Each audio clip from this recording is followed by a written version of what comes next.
महागठबंधन के तरफ से चेहरा साफ है कि तेजस्वी यादव मुख्यमंत्री होंगे, कांग्रेस और बाकी पार्टियों से भी उप मुख्यमंत्री के चेहरे होंगे। बीजेपी एनडीए की क्या स्ट्रेटजी है बिहार को लेकर? भाई आप देख रहे होंगे लगातार जहां हमारे पार्टी के केंद्रीय नेतृत्व, शीर्ष नेतृत्व, भाई श्री नरेंद्र मोदी जी भारत के प्रधानमंत्री अभी 2 दिन पहले उसे भारत रत्न कर्पूरी ठाकुर जी, श्रद्धेय कर्पूरी ठाकुर जी के गांव में जा कर के कर्पूरी ग्राम में जाके नतमस्तक होकर आशीर्वाद लिया। वो सामाजिक न्याय के मसीहा और बिहार के 2 बार मुख्यमंत्री बने और हम सब लोगों के साथ जेपी आंदोलन में संघर्षशील रहे। 7 आंदोलन जो हम लोगों ने चलाया था जेपी के नेतृत्व में, उसके बाद उस जन आंदोलन में वो कूद पड़े थे। ऐसे वीर धरती पर जाकर के हमारे प्रधानमंत्री जी ने आशीर्वाद ही नहीं लिया, बल्कि वहाँ उपस्थित नीतीश कुमार जी को उन्होंने स्नेहिल मिलन करके कहा कि नीतीश जी आपके नेतृत्व में ये चुनाव लड़ रहे हैं। इसका मतलब क्या होता है? आपके नेतृत्व में चुनाव लड़ रहे हैं और आप ही एनडीए सरकार को फिर से लाएंगे, आपको ही एनडीए सरकार में आना है, तो फिर क्या बोलता है? चिराग की पार्टी से भी उप मुख्यमंत्री। एक मिनट। और उन्होंने वहाँ शारदा सिन्हा जो छठ के समय में पिछले बार उनकी मृत्यु हो गई थी, मैं बहुत उनसे परिवार से जुड़ा हुआ हूँ।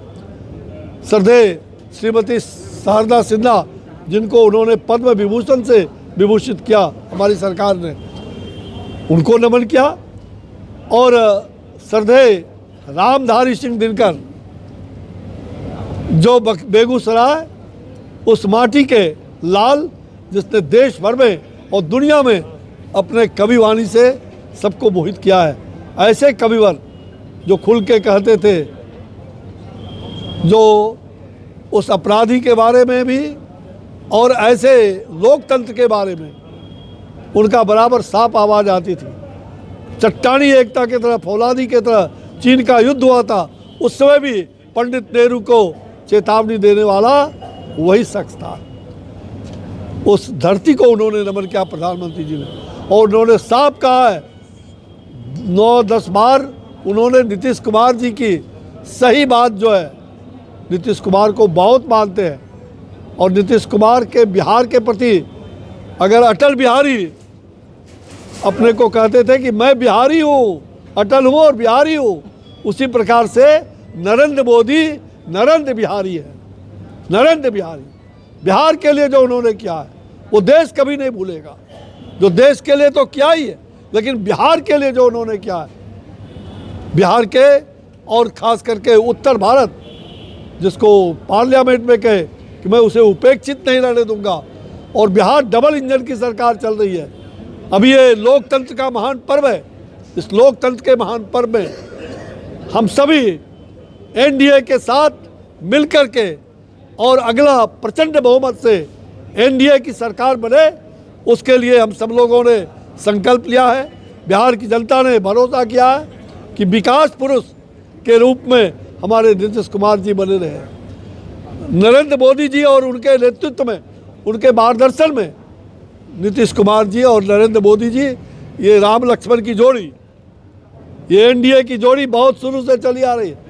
और अटल जी का आशीर्वाद नीतीश कुमार पर उस दिन हुआ था, आपको मालूम होना चाहिए, जब पहली बार और अंतिम बार 2005 के चुनाव में भागलपुर हमारे चुनाव क्षेत्र में अटल जी आए और कहीं नहीं जा पाए थे।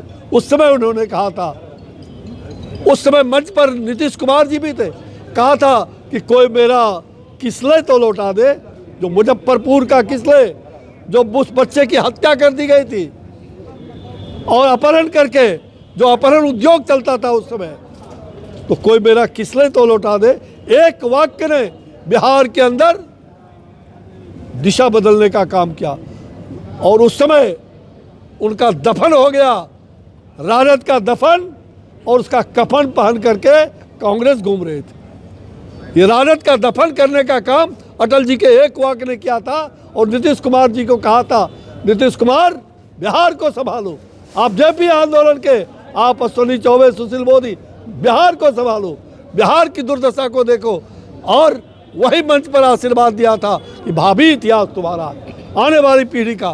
तो जब अटल जी का आशीर्वाद है, उनके आशीर्वाद से वो 20 साल मुख्यमंत्री बने, रहे हैं, और आगे भी कान खोल करके सुन लीजिए कि बिहार के एनडीए सरकार के, एनडीए की सरकार जनता के आशीर्वाद से प्रचंड बहुमत से बनने जा रही है, इसमें कहीं दो मत नहीं। और उसके मुख्यमंत्री नीतीश कुमार होंगे, उसके मुख्यमंत्री नीतीश कुमार ही होंगे। कोई दूसरा चेहरे पर हम चुनाव नहीं लड़ रहे हैं, नीतीश कुमार के चेहरे पर चुनाव लड़ रहे हैं। और बोलिए। वक्फ बिल को लेकर तेजस्वी यादव ने कहा कि उनकी सरकार बनती है तो इसे कूड़ेदान में फेंक देगी। भाई सुन लीजिए, ये कूड़ेदान में फेंकेंगे कि ये फेंका जाएंगे? अगला नीतीश कुमार जी मुख्यमंत्री होंगे।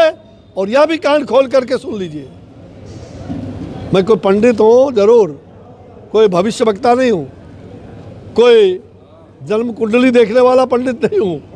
हाँ, मैं कर्मकांडी भी हूँ, और मेरे मन के अंदर जो भावना है वो भावना सदैव सत्य होता रहा है। और मैंने प्रधानमंत्री के बारे में उस समय भी 2010, 11, 12 में गुजरात की धरती पर कहा था कि देश का बागडोर नरेंद्र मोदी को सौंपना ही होगा। और उस समय में अपनों से और पराये से मैंने बहुत कुछ पीड़ा झेला था। चिंता मत करो, एक प्रश्न का जवाब हो गया है कि नीतीश कुमार जी, एनडीए की सरकार बनना तय, और नीतीश कुमार जी ही इसके मुखिया होंगे। अब दूसरी बात, आपने कहा है कि कोई है जिसके रग रग में, जिसके शरीर के हर नस में जहां डीएनए का खून भरा हुआ है, डीएनए, भ्रष्टाचार, अत्याचार, आतंक जिसके डीएनए में ही भरा हुआ है, वो बिहार का उस राज को, उस खौफनाक राज को, उस दर्दनाक, उस भयावह बिहार को बिहार की जनता कभी नहीं भूल सकती। हमने इसी इटवा गोली कांड में, हरे राम जी आए, इटवा गोली कांड में भाई सुशील मोदी और मैंने 7 दिन तक उस जंगल राज के खिलाफ इस सड़क पर, एनएच पर जाम करने का काम किया था।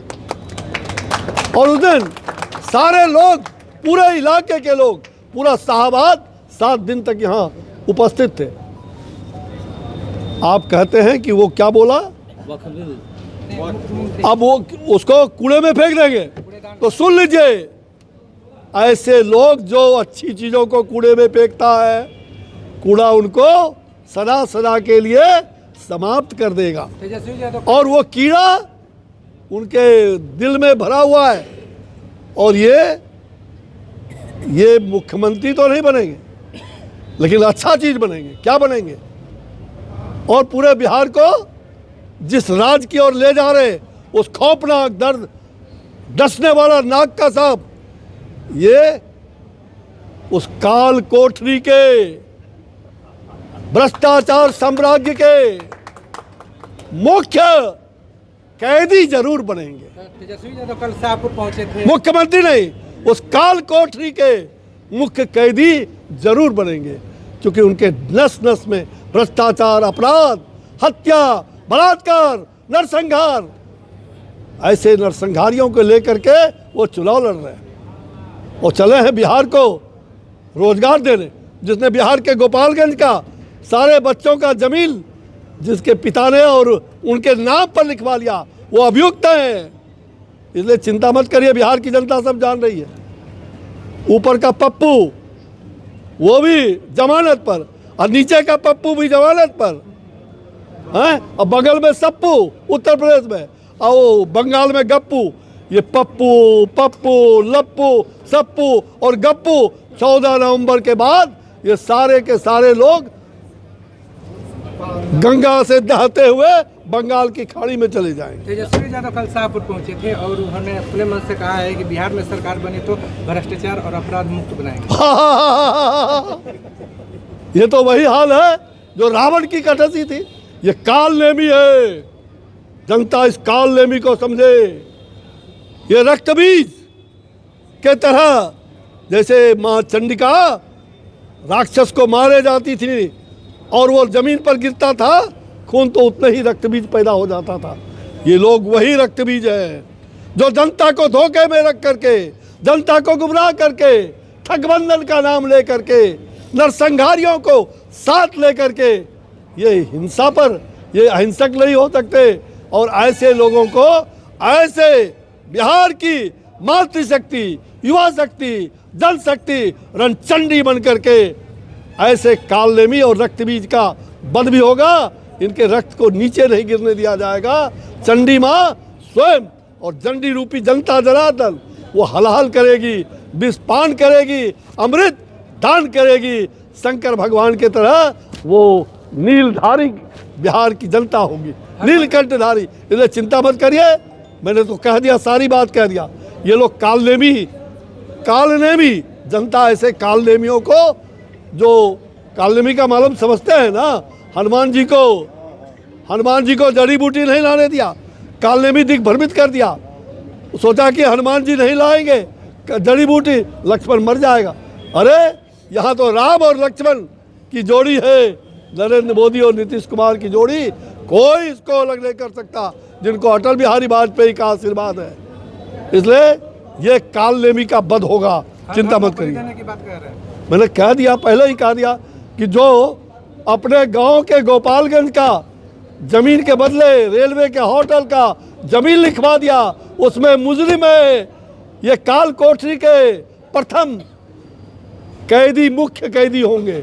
ये मुख्यमंत्री तो दूर जाए, और जमीन रोजगार देने वाला है। मुख्यमंत्री बनेंगे तो रोजगार किसको देंगे? इससे साफ हो गया कि तेजस्वी यादव या तो मुख्यमंत्री बनेंगे या विपक्ष के नेता बनेंगे, लेकिन बीजेपी नीतीश के सहयोगी बन के रहेंगे। जी, बीजेपी नीतीश कुमार की सहयोगी बनकर ही रहेगी बिहार में, क्योंकि तेजस्वी के पास तस्वीरें साफ है, या मुख्यमंत्री बनेंगे या फिर नेता। अरे वो मुख्यमंत्री, मैंने कह दिया ना भैया, आप बार बार मुख्य अभियुक्त बनेंगे, मुक्त अभियुक्त बनेंगे।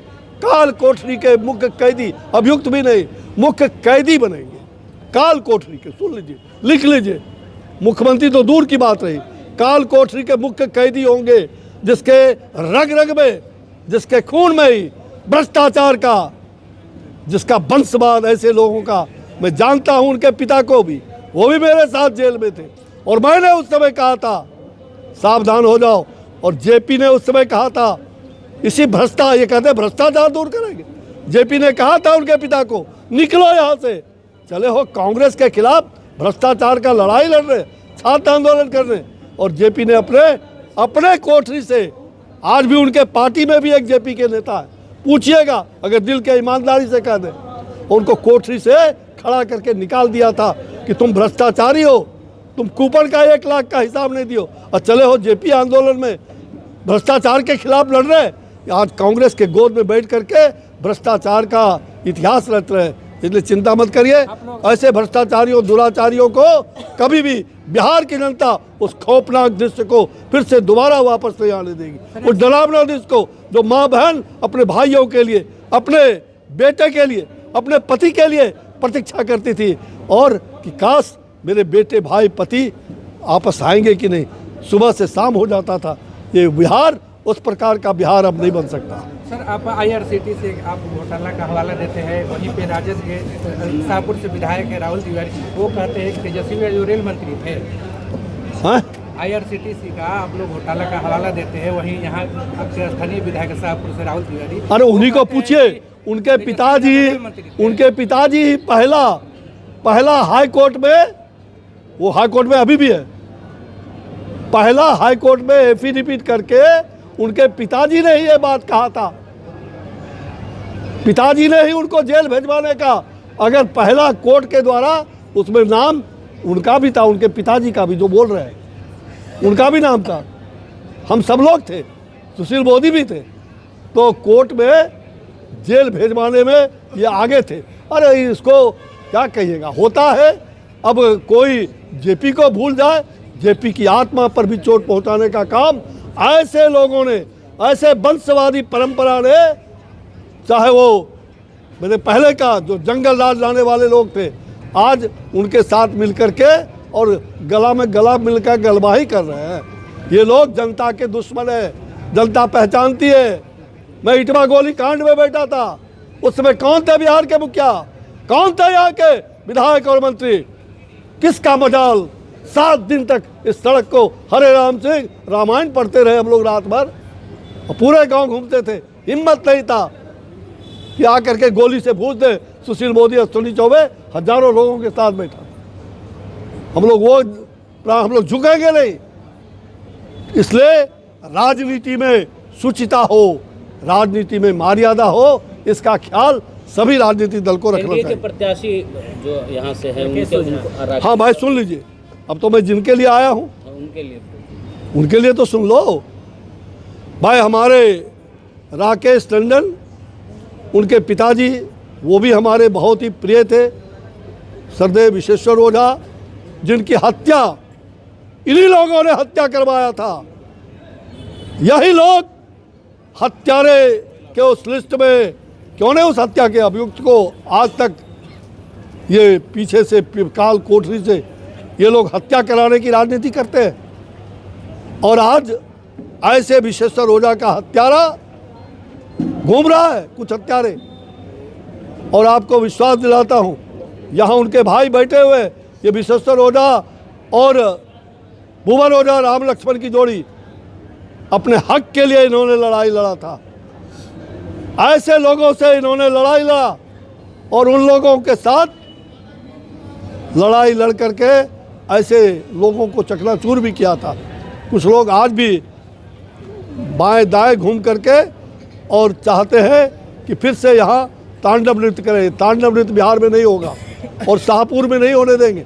और इसलिए सरदेव विश्वेश्वर ओझा जी और मुन्नी ओझा पूर्व विधायक, मैंने देखा है जो विकास का काम एक महिला होकर के सदन के अंदर जिस प्रकार से गुंजायमान करती थी, महिला मातृशक्ति को जगाती थी और उन्होंने विकास किया था, ऐसी महिला उनके आशीर्वाद से ये राकेश टंडन ये चुनाव भारी मतों से, मैंने कह दिया कि शाहबाद में नहीं बिहार में वो सबसे अधिक वोट से चुनाव जीतेगा।